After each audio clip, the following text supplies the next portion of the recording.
Hey, so here I am painting with watercolors, a portrait study of Cocona from XG, particularly the Woke Up comeback. And so when I watch this music video, she shaves her head, and just throughout the comeback and the live performances that they do, she really is very confident in rocking the shaved head look. And because I do admire her confidence, and she is my bias in the group since the start, but anywho, so I decided, like, you know what, I'm gonna draw her. And so I decided to do this portrait study.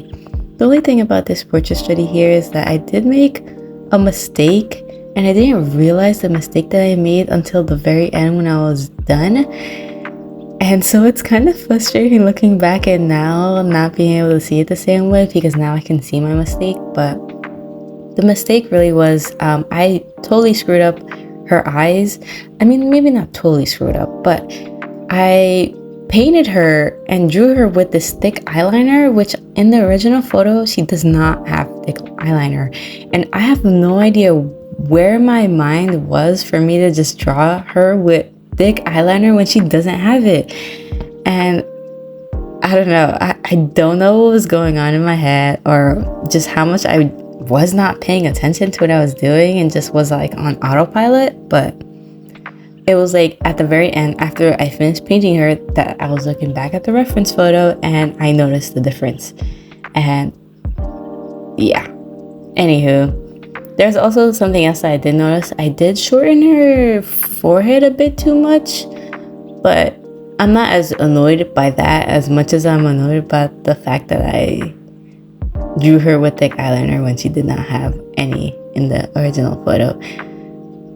I don't know why I did that, but anyway, so here is just me painting it with watercolors, and I haven't done like a watercolor portrait study in ages, so I was kind of nervous about doing this. But since I did a couple of like marker portrait studies, I figured I could apply some of the same concepts that I had learned from the previous studies to using watercolors.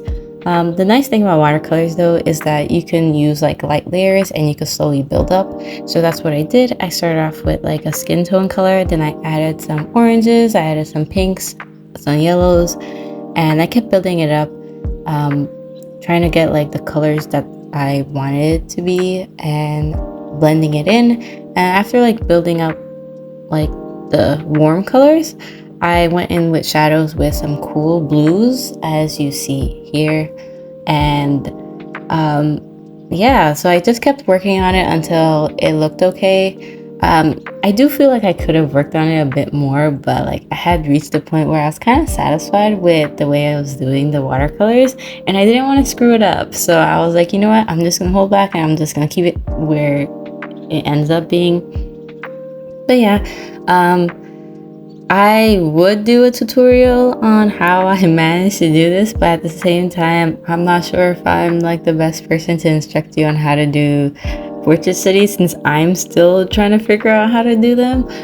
But I guess a tip that I would give is if you are using watercolors, don't feel like pressured to put dark colors all at once. Start off with the lightest color, slowly build it up. This painting took me an hour and a half to 2 hours to paint, and in the beginning it really doesn't seem like the light layers are really doing much, but those layers do build up, and over time you end up reaching closer and closer to where you want it to be.